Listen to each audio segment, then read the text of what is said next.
어린 시절에 재미있게 읽었었던 소설 가운데 보물섬이라고 있었어요. 짐 호킨스라고 하는 소년이 주인공이었는데 그 당시 한 12살 정도 되었을 것 같다 하는 생각이 듭니다. 부모님은 작은 여인숙을 운영하고 있었는데 그 여인숙 뒷바라지하면서 심부름하면서 소년은 커가고 있었습니다. 어느 날 술주정뱅이가 그 여인숙에 묵었는데 아침에 보니까 죽은 거예요. 그런데 술주정뱅이가 남겨놓은 괴짝을 열어보았더니 무슨 지도가 하나 나왔어요. 보물섬 지도 같다는 생각이 들었죠. 그래서 평소에 존경하고 따르던 의사를 찾아가서 보여주었더니 야, 이거 보물이 숨겨져 있는 섬에 대한 지도자, 보물 한번 찾으러 가자 해서 이 의사하고 지주하고 그래서 돈을 좀 모아가지고 배도 사고 선원들도 사서 보물섬을 향해 가는 모험적인 이야기, 그런 소설입니다. 물론 그 소설 속에는 악당들도 등장을 하죠. 한쪽 다리 잃은 존 실버라고 하는 요리사가 등장을 하게 되는데 이 신분을 숨기고 들어왔습니다만 이게 해적의 우두머리였던 것입니다.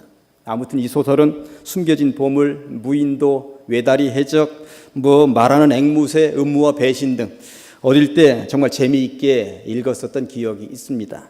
나중에 만화 영화로도 만들어져서 TV에 아이들을 전부 다 불러 모았었던 경험을 저는 가지고 있습니다. 보물하면 또 빼놓을 수 없는 영화가 하나 있는데 인디아나 존스라고 하는 영화입니다. 이미 4편까지 만들어졌고 내년에 5편을 또 만든다는 이야기가 뉴스에 나오는 것을 제가 보았습니다. 인디안 존스라고 하는 이름을 가지고 있는 고고학자가 고대 보물을 찾아 나서면서 겪게 되는 모험과 스릴을 웃음과 버무려서 만들어 놓은 영화였습니다. 아무튼 보물섬이든 인디아나 존스든 그 보물을 찾아 나선다라고 하는 말도 안 되는 이야기인 것 같습니다만 그럴 수도 있겠다 싶으면서 몰입해서 보았던 기억이 있습니다.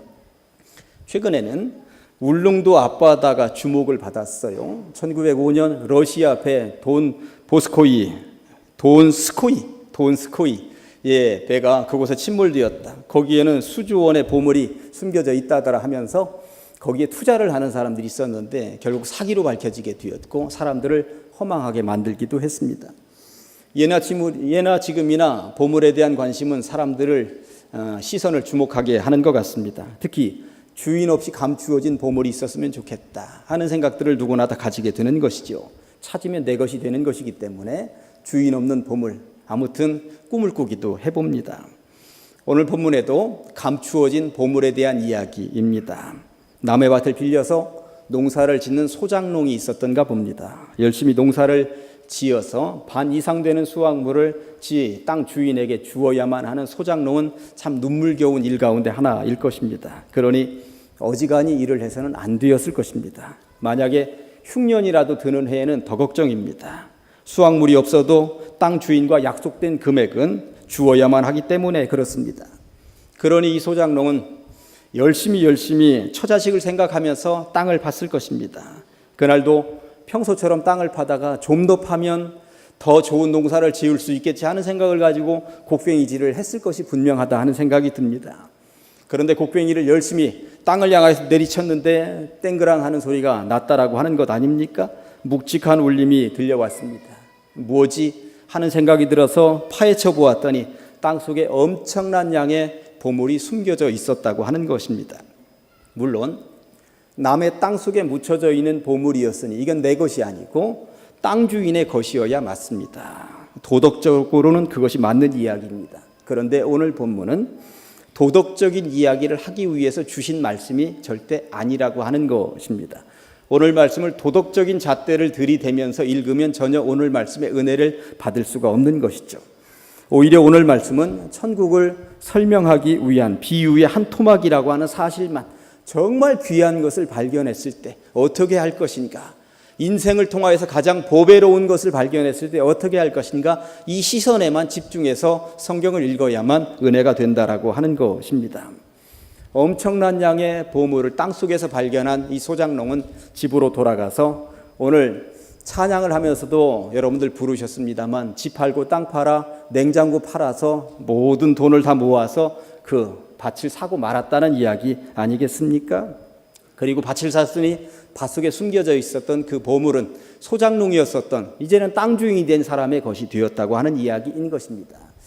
이 본문을 통해서 두 가지 주제를 가지고 은혜를 받도록 하시겠습니다. 첫째는 볼 줄 아는 눈이 있는가 하는 것입니다. 볼 줄 아는 눈이 있는가. 저는 이 앞에 다이아몬드가 있고 가짜가 있다고 그러면 이것을 구분할 수 있을까 생각을 해보았더니 구분 못하겠더라고요. 이 백금으로 만든 반지와 은으로 만든 반지도 저는 구분을 못하는데 다이아몬드와 가짜를 제가 구분할 수 있겠는가? 못하겠다는 생각이 듭니다. 남들이 들고 다니는 가방이 명품인지 가짜인지도 저는 구분을 잘 하지 못합니다. 아무리 귀한 것이 있다 하더라도 그런 거 볼 수 있는 시각이 없으면 구분을 하지 못하는 거죠. 1947년 이스라엘 땅에서 이런 일이 있었습니다. 장소는 사해 바다의 서북 쪽에 있는 쿰란이라고 하는 구릉지대였습니다. 어느 목동이 양을 몰고 이렇게 다니다가 이제 풀을 먹이다가 이 집으로 돌아오려고 보았더니 양 한 마리가 없어진 거예요. 이 큰일 났다. 양 한 마리가 없어졌으니 큰일 났다. 계곡을 돌아다니면서 열심히 양을 찾는데 이 동굴이 하나 보이는 거예요. 저 동굴입니다. 저 동굴. 동굴이 하나 발견되었습니다. 지금까지 보지 못했던 동굴이었습니다. 목동은 혹시나 양이 저 동굴 속에 숨어 들어간 것은 아니겠는가 하는 생각이 들어서 밑에서 돌멩이 하나를 가지고 저 동굴 속으로 집어 던졌죠. 만약에 양이 그 안에 숨어 들어 있다면 돌멩이가 날아 들어오는 것 때문에 깜짝 후다닥 달려 나오든지 아니면 안에서 소리라도 지르거나 그럴 것이다 하는 생각을 가지고 돌멩이를 집어 던졌던 것입니다. 그런데 안에서는 양 울음소리가 나는 게 아니라 항아리 깨지는 소리가 쨍그랑하고 난 거예요. 아, 저 안에 무슨 보물 상자라도 있는가 보다, 보물 항아리라도 있는가 보다 하는 생각이 들었지만 혼자 올라가 볼 엄두는 나지 않고 그냥 집으로 돌아왔습니다. 그리고 다음날 사촌형을 데리고 함께 그 동굴을 찾아 나선 것입니다. 절벽을 기어 올랐습니다. 그리고 동굴 안으로 들어가 보았습니다. 그랬더니 항아리가, 보물 항아리 같은 항아리가 9개가 그 안에 들어있는데 어제 자기가 돌멩이 던져서 깨진 항아리가 하나 있고 나머지 8개는 온전한 형태로 되어 있습니다. 항아리 안을 하나하나 이렇게 살펴보았는데 전부 다 빈 항아리인데 마지막 항아리 한 곳에 11개의 두루마리가 들어 있었습니다. 11개 두루마리, 저런 형태의 두루마리가 들어 있었던 것이죠. 둘둘둘둘 말아가지고. 처음에 이 소년들은, 이 목동들은 저게 무엇인지 알지 못했습니다. 글을 깨치지도 못했기 때문에 뭔가 글씨가 쓰여져 있구나 하는 것만 알게 되었는데 사실은 저게 구약 성경이었습니다. 구약 성경. 2000년 전에 써놓은 구약 성경이었습니다. 나중에 밝혀진 바에 의하면. 그런데 2000년 전에 쓰여진 구약 성경이라고 하는 것, 그 귀한 보배라고 하는 것을 이 소년들은 알아차리지 못했죠. 소년들은 그것을 푼돈을 받고 고물상에다가 팔아 넘겼습니다. 근데 고물상에 있는 사람은 그래도 글줄께나 읽을 줄 알으니까 이게 뭐 구약에 읽었었던 성경 구절 비슷하네 하고 학자들에게 또 푼돈에 팔아 넘긴 거예요.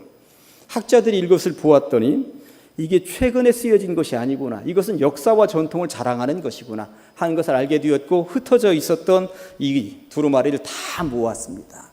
그리고 정밀 조사를 해보았습니다. 그랬더니 예수님 태어나시기 100년 전에 쓰여진 구약 성경 책이라고 하는 것을 발견하게, 알아차리게 되었다고 하는 것입니다. 기독교 역사에 있어서 정말 놀라운 전환점이 된 사건이었습니다. 그동안은 이렇게 오래전부터 쓰여져 있었던 구약 성경책을 발견한 적이 없었거든요. 그러다 보니 모든 기독교 학자들이 깜짝 놀랐고 그 책을 보러 전 세계에서 몰려들었습니다.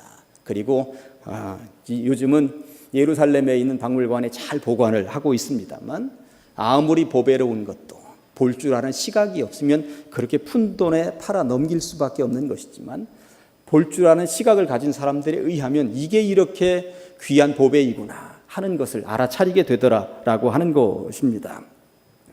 볼 줄 아는 눈이 있어야 하는 줄로 믿습니다. 오늘 이 시간 이 자리에 나와 계십니다만 여러분들의 눈이 열려서 이곳에 성령이 임재하고 있는 것을 볼 줄 알던 시선이 없이 그냥 돌아간다면 은혜를 놓치고 가는 것이죠. 아무쪼록 이 자리에 오셨으니 눈이 열려서 성령이, 은혜가 그리고 충만히 함께하는 것을 온몸으로 체험하고 돌아가시기를 주님의 이름으로 간절히 축원합니다. 2000년 전에 예수님이 오셨는데, 하나님의 아들 독생자 예수 그리스도가 이 땅에 오셨는데 많은 사람들이 알아보지 못했습니다. 내가 구주라고 그렇게 말씀하셨음에도 불구하고 그들은 인정하지 않았던 것이죠. 그러나 일부의 사람들은 눈이 열렸고 예수님을 알아보았습니다. 이 나라 조선에 기독교가 들어왔을 때도 마찬가지입니다. 많은 사람들이 거부했습니다. 그럴 리가 없다고 거부했던 것입니다. 그런데 이 나라는 어느 나라보다도 더 빨리 구세주를 알아본 나라 가운데 으뜸이 되고 있다라고 하는 것입니다. 사실 이 나라 대한민국은 선교의 역사를 바꿔 놓았죠. 선교사들이 1885년 언더우드와 아펜셀러 선교사가 인천 앞바다 제몰포항에 두 발을 동시에 탁 내려놓을 때 기독교가 들어온 것 같습니다만, 선교사들이 들어오기 이전부터 이 성경에는 보배가 들어있다라고 하는 것을 발견한 사람들에 의해서 중국 땅에서 우리나라 말로 번역된 성경책이 먼저 들어와 있었고요. 일본 땅에서 우리나라 말로 번역된 성경책을 가지고 언더우드 아펜셀러 선교사가 친히 한국말로 된 성경책을 들고 들어왔다고 하는 거예요. 그러니 이 나라 선조들은 얼마나 참 똑똑한 사람들인가, 지혜로운 사람들인가 하는 것을 알 수 있습니다. 이 지구 땅덩어리에 있는 선교 역사 가운데 선교사들이 들어오기 전에 그 나라 백성들이 그 나라 말로 성경책을 가장 먼저 번역한 나라는 이 나라밖에 없다고 하는 것입니다. 그러니 기독교가 들어올 준비가 되어 있었다고 하는 것입니다. 그러니 선교사들이 들어와서 보니 이미 기독교인들이 자리하고 있는 거예요. 이미 한국말로 된 성경책을 읽고 있는 거예요. 이미 한국 사람들이 세운 교회가 있는 거예요. 선교사들이 뒤집어질 일이 아니겠습니까? 이 나라 복음화가 그렇게 빨리 전개될 수 있었던 이유는 빠르게 복음에 대해서 눈을 열었었던 선조들이 있었기 때문에 가능했다라고 하는 것입니다. 아무쪼록 우리는 이런 신앙의 선조들을 가지고 있습니다. 저는 여러분들이 오늘 인생 최고의 보물인 예수 그리스도를 만나고 돌아가시기를 간절히 축원합니다. 세상이 줄 수 없는 평화가 바로 여기 예수 그리스도 안에 있습니다. 세상이 줄 수 없는 기쁨이 바로 여기 예수 그리스도 안에 있는 것입니다. 세상이 줄 수 없는 구원이 바로 여기 예수 그리스도 안에 있다고 하는 사실입니다. 그리고 세상이 줄 수 없는 천국이 바로 여기 예수 그리스도 안에만 있다고 하는 사실을 분명히 두 눈 열어서 볼 수 있으시기를 간절히 축원합니다. 눈을 떠야 합니다. 눈을 떠서 마음을 열어서 볼 수 있어야 한다라고 하는 사실입니다. 제가 간혹 말씀을 드립니다만, 이 자리에 참석만 하고 엉덩이를 가지고 의자만 대펴놓고 가면 아무 의미가 없다고 하는 것이죠. 열린 눈으로 주님을 체험하지 못하고 그냥 간다면, 그냥 참석 인원에만 해당이 되고 간다면 의미가 없다라고 하는 것입니다. 부디 비옵기는 그런 분들의 시선이 활짝 열려서 예수를 구주로 볼 줄 아는 그러한 눈들을 가지고 오늘 깊이 뜨겁게 체험하고 돌아가시기를 간절히 소망합니다. 두 번째, 버릴 줄 아는 용기가 있는가? 매니아라고 하는 말이 있습니다. 사전적인 의미로는 어떤 한 가지 일에 열중하는 것이라고 되어 있죠.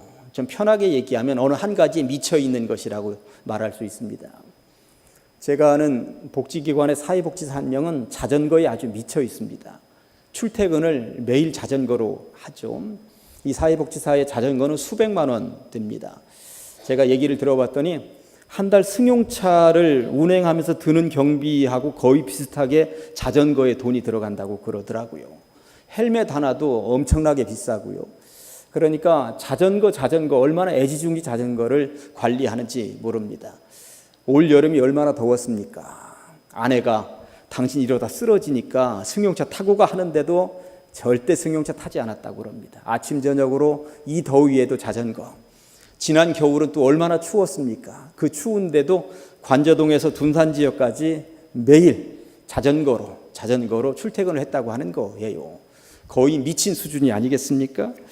자전거 매니아이기 때문에 그렇습니다. 여기서 중요한 것은 자전거에 미쳤다고 하는 것, 자전거 매니아가 되었다고 하는 것은 승용차는 포기할 생각을 해야 되는 것입니다. 승용차하고 겸해서 사용할 수가 없다는 거예요. 승용차는 거의 포기하고 오직 자전거 이러니까 매니아 소리를 듣는 것인가 보다 하는 생각이 들었습니다. 산을 좋아하는 사람들이 있습니다. 쉬는 날만 되면 산에 올라가는 사람들이 있죠. 아니 어쩜 그렇게 산을 좋아하십니까? 산에 뭐가 있어요? 이렇게 물으면 그냥 산이 거기 있으니까 오르는 거죠. 이런 대답을 하면서 가는 것입니다. 산을 좋아하는 매니아들은 뭘 포기해야 합니까? 평탄한 길을 포기합니다. 바다를 포기합니다. 그냥 더 험한 산일수록 더 좋다고 그러더라고요. 산 매니아들이기 때문에 그렇습니다. 낚시를 좋아하는 사람들 보면 쉬는 날만 되면 낚시하러 갑니다. 바다로도 가고 호수로도 가고 낚시대 종류도 얼마나 많은지 모릅니다. 낚시를 좋아하는 사람들은 어쩜 그렇게 잡는 고기마다 다 먹느냐고 그러면 그렇지도 않다는 거예요. 잡고 놔주고 잡고 놔주고. 아니 그러면 낚시를 왜 하느냐고. 손맛이라고. 벽에 걸려있는 물고기 그림만 보고도 그냥 손맛이라고 이러고 있어요. 이게 낚시 매니아들이더라고요. 이 낚시 매니아가 되려면 일상을 포기해야 됩니다. 포기하는 것들이 있을 때 낚시 매니아가 될 수 있는 것이죠. 아무튼 어딘가에 미쳐있는 사람들을 일컬어서 매니아라고 이야기를 합니다. 세상 사람들은 교회 다니는 사람들을 보고 이런 질문을 던집니다. 아니 교회 다니는 사람들은 무슨 재미로 살아요? 술도 안 하지, 담배도 안 하지, 놀러도 안 다니지. 아니 도대체 무슨 재미로 살아요? 라고 묻습니다. 여러분들은 무슨 재미로 사십니까? 이런 질문이 들어오면 뭐라고 대답을 하십니까?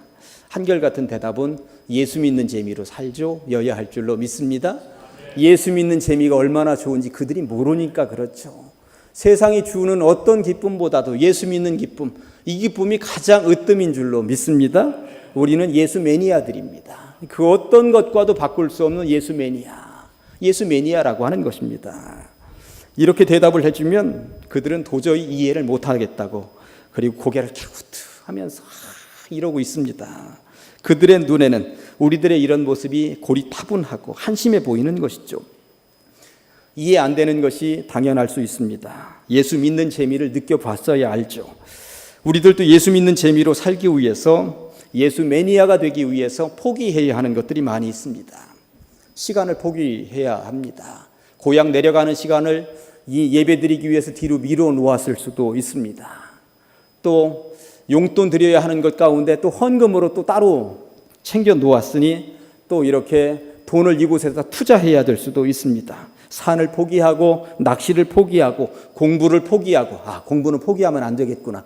공부를 잠깐 내려놓고, 공부는 잠깐 1시간만 내려놓고, 아무튼 이렇게 예수 매니아가 되기 위해서 이 자리에 나와 있는 것 아니겠습니까? 때로는 잠을 포기하면서 새벽 제단을 쌓기도 하는 것입니다. 무언가를 포기하지 않고 되는 일은 너무나도 적은 것입니다. 제 후배 목사 한 명은 행글라이더에 미쳐 있습니다. 공수부대 출신입니다. 바람만 불면 승용차에다가 행글라이더를 싣고 산꼭대기에 올라가서 늘 그렇게, 그래서 사람들이 항상 하는 이야기가, 이 친구는 땅을 밟고 있는 시간보다 하늘을 날고 있는 시간이 더 많다고 얘기할 정도로 아주 행글라이더에 미쳐 있는 거예요. 그러던 어느 날 하늘 꼭대기에서 땅으로 내려오면서 그런 생각을 했다는 거예요. 이게 뭐 하는 짓이지? 내가 목사인데 예수보다 행글라이더에 내가 더 미쳐 있네. 그런 생각을 하게 되었다는 것입니다. 그러면서 하늘을 날다가 통곡을 했다는 거예요. 그래서 땅에는 그때 홍수가 났다는 이야기도 있습니다. 하도 행글라이더 날다가 거기서 눈물을 하도 흘려가지고, 그리고 땅에 내려오고 그 행글라이더를 배설물처럼 그냥 아예 한 방에 내다 버렸다고 하는 거예요. 목회에 방해가 된다 싶으니 과감하게 버릴 줄 아는 용기를 가졌던 후배 목사의 간증을 들으면서 제가 그 자리에서 이렇게 박수를 쳐주었습니다. 이런 복음성가가 있습니다. 사람을 보며 세상을 볼 때 만족함이 없었네. 나의 하나님 그분을 뵐 때 나는 만족하였네. 이게 바로 세상이 주는 그 어떠한 기쁨보다도 주님 만난 기쁨, 예수 믿는 기쁨, 이것이 가장 소중한 것을 깨달았을 때 나오는 고백 아니겠습니까? 지금 여러분들은 어떠십니까? 지금 여러분들에게 있어서 예수님을 믿는 일이 세상의 그 모든 것을 능가할 만큼 가장 가치 있는 일이라고 느껴지십니까? 아직 그렇게 느껴지지 않으신다면 오늘 이 시간 예수 이외에 아무것도 없음을, 예수가 가장 가치 있는 내 인생의 목표인 것을 느끼면서 돌아가시기를 간절히 축원합니다. 예배 후에 우리는 설교 마치고 94장 찬송을 부를 것입니다. 주 예수보다 더 귀한 것은 없네. 이 세상 부귀와 바꿀 수 없네. 세상 즐거움 다 버리고 세상 자랑 다 버렸네. 주 예수보다 더 귀한 것은 없네. 예수밖에 없네. 예수님께서는 오늘 천국은 밭에 감추인 보화와 같다고 설명을 하고 계십니다. 보화를 발견한 기쁨이 얼마나 큰지, 내가 가지고 있었던 모든 것을 다 내다 버린다 하더라도 내가 얻게 되는 이 보화, 예수 그리스도, 천국이 가장 소중하고 더 소중하고 가장 으뜸으로 소중하다라고 하는 것을 알기 때문에 다른 것 다 모든 것과 바꾼다 하더라도 전혀 손해가 아니라고 느끼는 것 아니겠습니까? 베드로는 예수 만난 이후에 그렇게 평생 배운 기술, 배와 그물을 다 버렸다고 성경이 말씀하고 있습니다. 사도 바울은 예수 만난 이후에 자기가 가지고 있었던 그 똑똑하던 지식과 영화를 다 버렸다고 성경은 말씀하고 있습니다. 구약으로 돌아가 보면 아브라함이 하나님 만난 이후에 고향과 친척과 아버지 집을 버렸다고 말씀하고 있습니다. 모세가 80 그 늙은 나이에 하나님을 만난 이후에 그는 그 평탄함을 버리고 그 완악한 땅 애굽으로 달려갔다고 성경은 말씀하고 있는 것입니다. 사람들은 땅에도 투자를 하고 주식에도 투자를 합니다. 아파트를 가지고 투자를 하고 펀드에도 투자를 합니다. 거기에 투자를 할 때 올인합니다. 어떤 분들은 퇴직금을 이렇게 한 곳에 올인하기도 한다고 그럽니다. 본인이 생각할 때는 가장 완벽하다고 생각을 하면서 투자를 하는지 모르겠습니다만 땅을 치며 후회하는 경우들도 있는가 봅니다. 인생이라고 하는 것이 내 맘대로 되지 않는 것처럼 돈 문제라고 하는 것이 내 맘대로 되지 않는 일들이 너무나도 많이 있기 때문에 그렇습니다. 때로는 올랐다 내렸다 하는 그 모습을 보면서 속이 바짝바짝 타들어가기도 하는가 봅니다. 사랑하는 가장제일교회 성도 여러분, 확실한 곳에 투자하셔야 됩니다. 가장 확실한 곳이 어디일까요? 예수 그리스도인 줄로 믿습니다. 마태복음 6장 19절부터 21절까지의 말씀은 이렇습니다. 너희를 위하여 보물을 땅에 쌓아두지 말라. 거기는 좀과 동록이 해하며 도둑이 구멍을 뚫고 도둑질하느니라. 오직 너희를 위하여 보물을 하늘에 쌓아두라. 거기는 좀이나 동록이 해하지 못하며 도둑이 구멍을 뚫지도 못하고 도둑질도 못하느니라. 내 보물 있는 그곳에는 내 마음도 있느니라. 아멘. 어디에다 투자를 하고 있으십니까? 좀과 동록이 해하는 곳, 도둑이 구멍을 뚫고 도둑질하는 곳에 투자하고 있는 것은 아닌지요. 주님은 하늘에 쌓아두라고, 무엇을? 기도를 쌓아두셔야 되는 것이고, 믿음을 쌓아두셔야 되는 것이고, 소망을 쌓아두셔야 되는 것이고, 사랑을 쌓아두셔야 되는 것입니다. 헌금만이 알아소리가 아닙니다. 가장 완벽한 곳에 투자하라고 하는 말씀인 것입니다.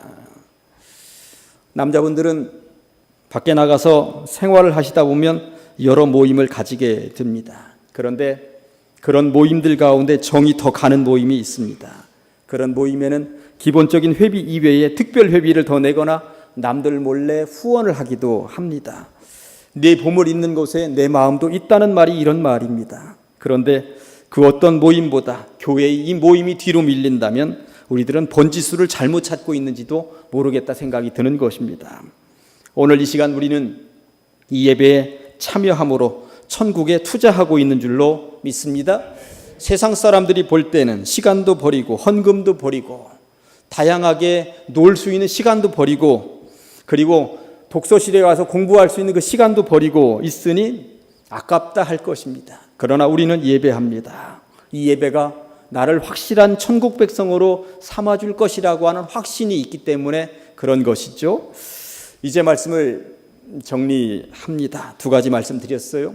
볼 줄 아는 시선, 주님을 볼 수 있는, 성경 속에서 보배를 끄집어낼 수 있는, 천국 소망을 볼 수 있는, 그래서 오직 예수가 나의 구주라고 믿어지는 그러한 시선. 두 번째, 그 천국을 소유하기 위해 때로는 시간을 버리기도 하고 다양하게 놀 수 있는 거리를 버리기도 하고 때로는 내 주머니를 털어 헌금하기도 하면서 버릴 용기가 되어 있는가? 부디 비옵기는 눈이 열리시기를, 그리고 무엇보다도 천국이라고 하는 확실한 구원에 투자하여 살아가시기를, 그래서 천국 백성 되기에 조금도 부족함이 없으시기를 주님의 이름으로 간절히 축원합니다. 기도하십니다. 하나님 아버지 감사합니다. 하나님께서 거룩한 주일 우리를 불러 주시옵시고 말씀을 통하여 세임 얻게 하시니 참으로 감사합니다. 눈을 열어 주님을 볼 수 있고 성경 속에서 진리를 깨달을 수 있고 천국을 볼 수 있는 시각들을 가지게 하여 주시옵소서. 무엇보다도 우리가 천국 백성 되기에 방해하고 있는 요소들을 버릴 줄 아는 용기를 주시옵시고 확실한 곳, 그 구원, 천국에 투자할 수 있는 주의 백성들 다 되게 하여 주시옵소서. 예수님의 이름으로 기도합니다. 아멘.